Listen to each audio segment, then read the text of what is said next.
everyone, welcome to the channel. This is Adrian here, 44 Degrees Motorbike Adventures. Hope everybody's well. Today I'm here to share with you some tips and some advice on how you can purchase your used bike. It can be a Transalp or it can be any other type of bike. Sorry about the wind here. I'm actually up in the mountains now at the moment, and my microphone is on my helmet, so if it's not getting too bad, I'm going to just put the microphone on. As you can see, my bike is in the background there, and I'm gonna share with you exactly how do I do when I go to pick up a bike. I have my Transalp for 3 years now, and it's a great bike. So if you haven't seen the video of my describing about the accessories and everything that I have in the bike, please check it out on my channel there. I'll put the link on the description here and also up on the top of this video, so you can have a look and see what's the accessories that I put in the bike. Just for the record, I'm not a mechanic, but what I'm going to show you is what I do. Of course, there are probably mechanics out there who's going to see this video, and there are probably additional things that they might do that I don't do. So if you see this video and you want to share as well with us, that's great. The purpose that I'm doing this video is because for people that are just buying their first used bike, it's kind of intimidating to find the right bike first of all, and also to find a really good bike in terms of reliable, and also that's cared for and there's no problems. When I first start in Ireland to looking for bikes, I found that there were not many videos out there that was showing exactly what you should look at, what you should do, what type of bike. There were certain problems, certain bikes, or things that should look more closely in certain bikes and not on the other ones. But anyway, hope this video would help anybody out there that this is in the same situation that I was before 7 years ago. So the second thing I want to say is, in a word they say, images speaks 1,000 words. I don't think this is true when it comes to buying a used bike or buying a used car. The reason I say to you is that I had a bad experience one time, and I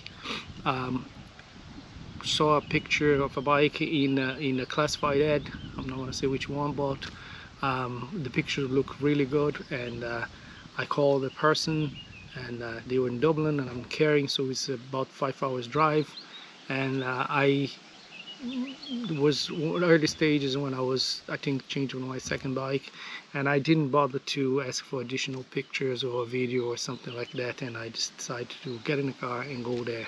The bike looks great. It was the bike that I want to get, and when I got there, to make a story short, when he took the bike out of the shop, I couldn't believe exactly what he was taking out. I thought it was a mistake, maybe he got the wrong bike, but when I saw the plate of the bike, that was the bike, and the bike was completely bad, rusty, dirt, and not necessarily the dirt, but it was rust all over the bike, which I didn't see in the images. Even when I zoomed in, I didn't see anything like that. So picture speaks 1,000 words. Yeah, it might be something that it works in something else, but not when it comes to buying a used bike. So if you are seeing a picture that looks good on the internet or in a classified ad or whatever, make sure you actually get the person to send you a second set of pictures, because that picture could have been taken maybe 2 years ago, and then the guy is using that picture. So not everybody's like that, but you're going to find some people like that. So just be careful when you look at the images in the bike. When you look for a bike, right, I think you should first think what type of rider I am, because that's going to influence exactly what kind of bike you're going to buy. If you there's no point for you to get like a sport bike if you actually wanted to actually travel on the dirt roads or things like that, or maybe a bigger bike just because your friends have a bigger cc bikes and that's your first bike. Don't do that. I advise you just to see what you're capable of and what type of rider you, and what you want with the bike to give it to you. So that's my advice, and then go from there. I've seen many cases of people bought like a huge bikes, and because they think CCs is everything, and to end up like not be able to control the bike and being scary all the time, and at the end they have to replace the bike, or maybe the bike was too tall, the person was too short, and they want like an adventure bike or maybe off-road bike, but they didn't realize the size of the bike, and now handling is completely bad. Anyway, so let's take a look at the bike and see what you should do. I'm gonna put the helmet on, and so that make it better for the video sound quality.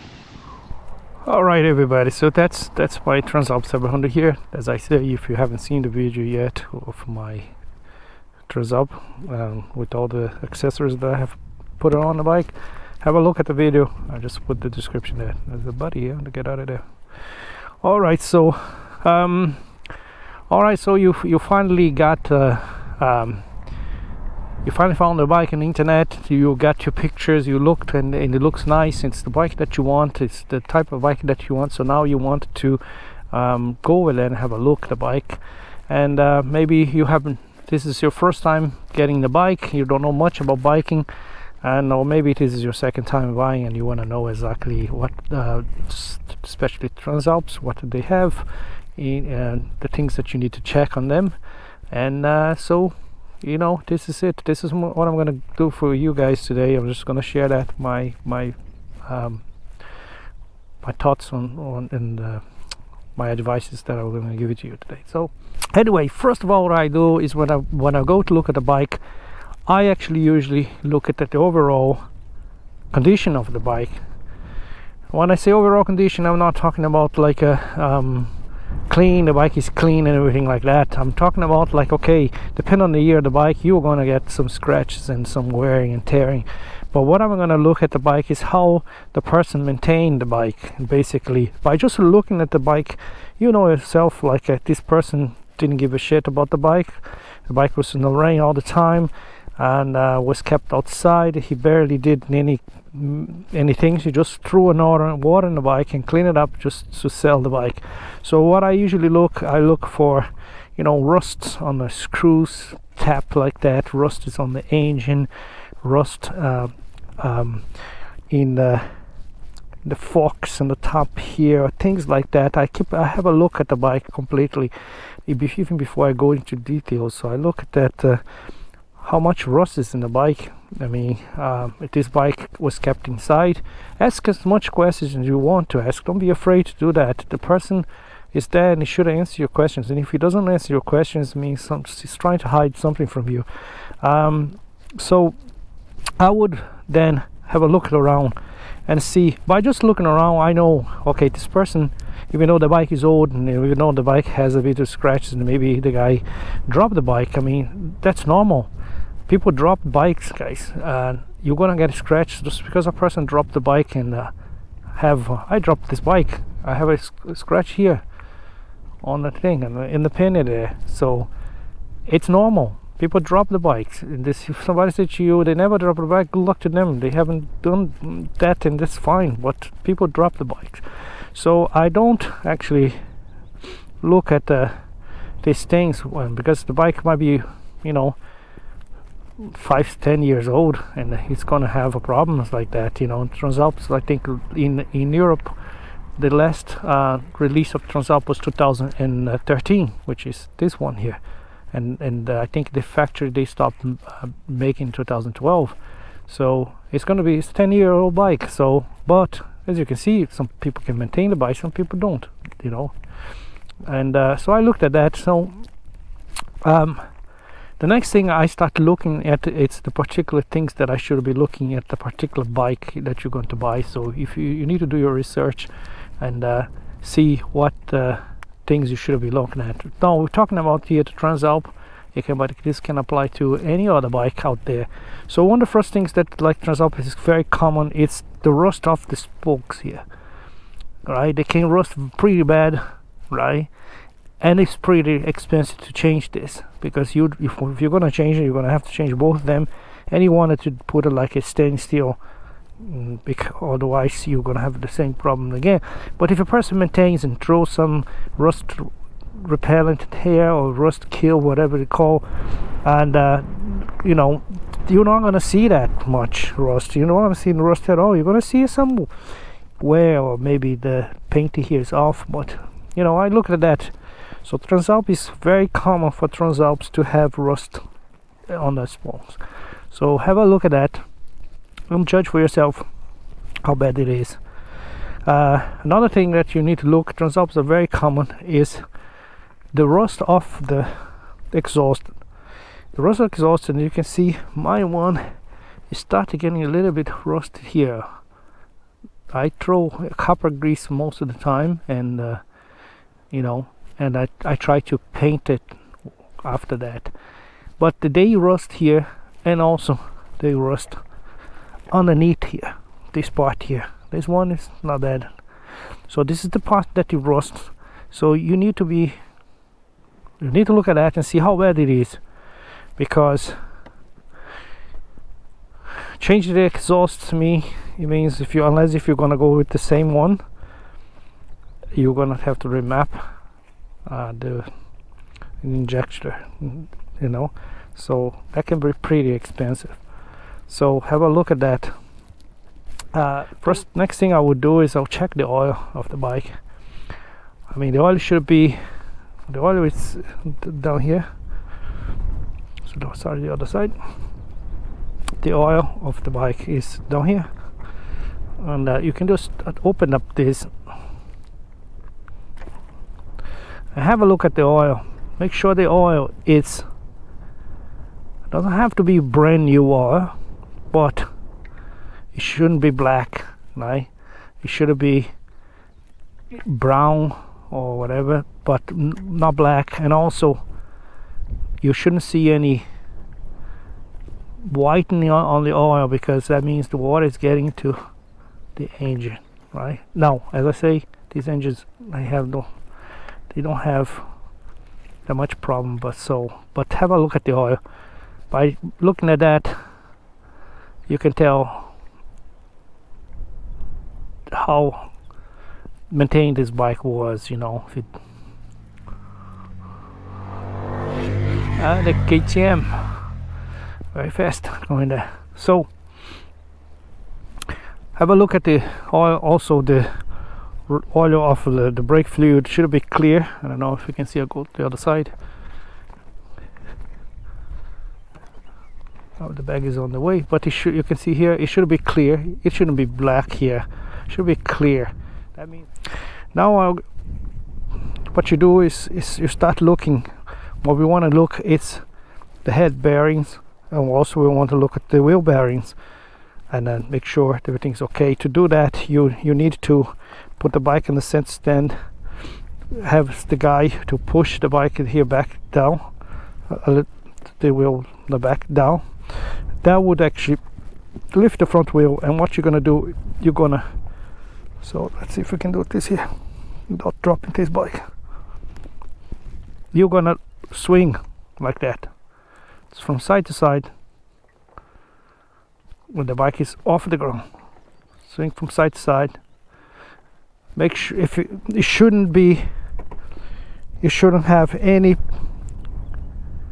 it should have free play from one side to another. It shouldn't actually be making any noise, and also it shouldn't be stuck on anything. So if it is stuck, have a look to see if there's any cable that's actually getting on the way. But if it's not, the head bearings probably needs to be changed, right? So also, when you ask the guy to hold the bike down, what you're gonna do is check the wheel bearings. Basically, what you do is when the bike is when the front wheel is up, you're gonna hold the handlebar here, and you're gonna try to make sure that you move the wheel sideways from both sides, and it shouldn't have any free play. It should be straight, really straight. Same thing for the back tire. You go with the back tire and you try to make sure there's no play there, and you force one side to another. It shouldn't go. You should try to move the bike, but not the tire shouldn't make any knock sounds, right? And if it does, you need to change the bearings as well. Like when you lift the tire here, another thing that you can do is when the tire is lifted, you basically spin the tire and see if the tire moves freely, right? It's not gonna be turning freely for many times. It's maybe 3 or 4 times. If you push the tire down, it should run freely. If it's not, there's 2 things that can be happening: is the bearings that is gone, it is getting stuck, or then your pads it's sticking here to the rotor. And if it is, then there's 2 things that can be happening. It is the pads are put wrong, as I said before in my video, and it's catching the motor, or the rotor itself is bent, right? And then it's sticking to that. So you have a look at that to see. But worst case scenario is the rotor, and that's expensive to change, because you buy them in pair. You need to buy them, change both of them at the same time, and they can be very expensive to do that. So have a look at that. Same thing you're gonna do is with the back wheel. You're gonna spin the wheel, right? And it should move freely. It shouldn't have any knocking sounds. It shouldn't get getting stuck. It should stop as the force of your movement has gone. So it should go like that. If it's not, again, it could be your rotor, or could it be your pad, or it could be, the worst thing is as well, is the wheel bearing inside. Okay, so have a look at that. Check your coolant as well, how bad it is. You can actually have a look at here, or you can ask the guy to open up the panel here. And it's a very simple thing. You just open up this screw, and there is another screw somewhere up here on the seat. You take it off, and you can see the content of like the coolant, the coolant reservoir, and you see how bad it is. And check your pipes. They should be nice, soft, not cracking. Okay, check for any leaks on them. I check your radiator, make sure that there's nothing showing that there's any leak there. Start the bike when you're doing that as well. Let the bike run a bit, because the coolant has to move through the pipes, and then you have a look to see if there's anything leaking, anything else. But have a look at the quality of the pipes. Make sure the pipes are good. Expensive and time-consuming job to change those pipes. You gotta take off all the fairings. To get to access the pipe, you have to change the coolant when you do that. So once you start the bike, let the bike warming up. Have a look for any sound that's different. Now, if it's your first time buying a Transalp, or it's your first time going from parallel twin or any type of engine to a V-twin, you like when I came from Phaser to the Transalp, I noticed a lot of vibration, but that's normal thing for a V-twin to do, and so you gotta get used to that. But like, have a look and pay attention to the sound. There shouldn't be any knocking sound in the engine. So I'll turn on.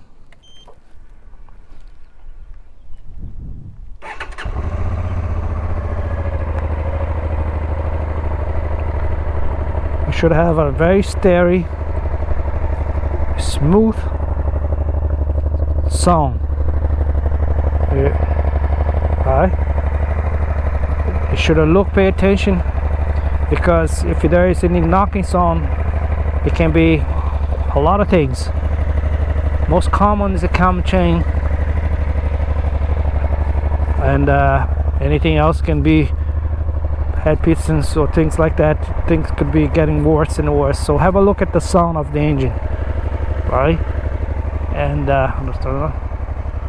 make sure it's smooth, make sure it's like that. There's no knocking, no ticking, like you know. Pay attention to that. After you've done that, well, you can take it for a ride now. Have a look. We'll take it for a ride. Pay attention to the gear. Transalp is only 5 gear, but it's a very smooth change. Now there is a clunk sometimes when you go from neutral to first, and that's a normal thing. But you shouldn't have no clunk when you go from first to second, and so on. It should be smooth. Okay, especially if the oil has been changed and the oil is brand new, it should be smooth, a smooth change on the change of the gears. Take it for a ride.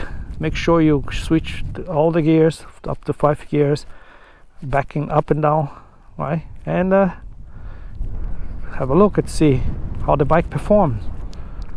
The bike has a good torque. You know, it shouldn't be stalling. Okay. And I forgot one thing before you do that. Have a look at the sprockets and chain as well. The chain and sprockets, you should have an idea by look at the sprockets here. The teeth they shouldn't be bent. Okay. Ideally, you can ask the person to actually take the shift lever off and take this panel out, so you can see the other sprocket in the front, right? And have a look to see. Not expensive job to do yourself. It can become expensive if you take to a garage. Okay. Once you take for a ride, and you're happy with it, come back with the bike, park the bike, have a look at the forks. Put your hands on the forks. Make sure that there's no leaking of the oil of the forks. Okay. And it should be smooth, clean. It shouldn't have any oil. Okay, nothing. So then you're happy with the oil. If there is, that's an expensive job to do. The seals are very cheap to buy. The problem is the garage would have to take the tire off, the calipers off, the mud guard here off, and take this guys out, open up and split the whole thing. It's become a very expensive job. So make sure it's clean, that there's no leakage here. Okay. Turn off the bike, leave the bike off for a while. Okay, and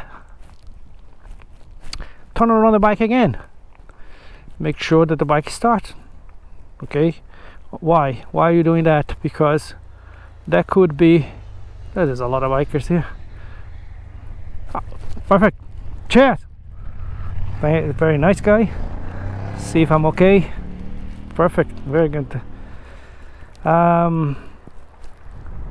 So I think I know that person. So have a look and see what I was at. Okay, turn off the bike, turn on the bike again, and make sure that it turns on, because like you could have a battery that is actually not working properly, or maybe the alternator is not working. Okay, it's not recharging the battery. So have a look at that. Electrics. Turn on the bike, make sure that the signals are working properly, the brake light is working as well. Make sure that the ABS light goes off when you actually move the bike, because on the Transalp it turns on when the bike is on, and only turn off when you have to negotiate to see how much you want to give the guy, how much you want to ask for the guy to give you a break or something like that. But basically that's it. Okay guys, so hopefully this video would give you anybody an idea of exactly how to look what things that they need to look in order to get a used bike. I know that there is many other things that you might have a look as a mechanic. I'm not a mechanic, but I think this covers most of it. And I think even if you do that, it's better than not do it all, right? So alright guys, so this is it. This is the things that I can tell you what to look for when you're buying a used bike and when you're looking for a Transalp. Hopefully this video would give you at least a little bit of knowledge to somebody that's buying their first bike, or if you're trying to buy a Transalp 700. So guys, stay safe, and I'll see you guys next time. Thanks very much for watching, and take care.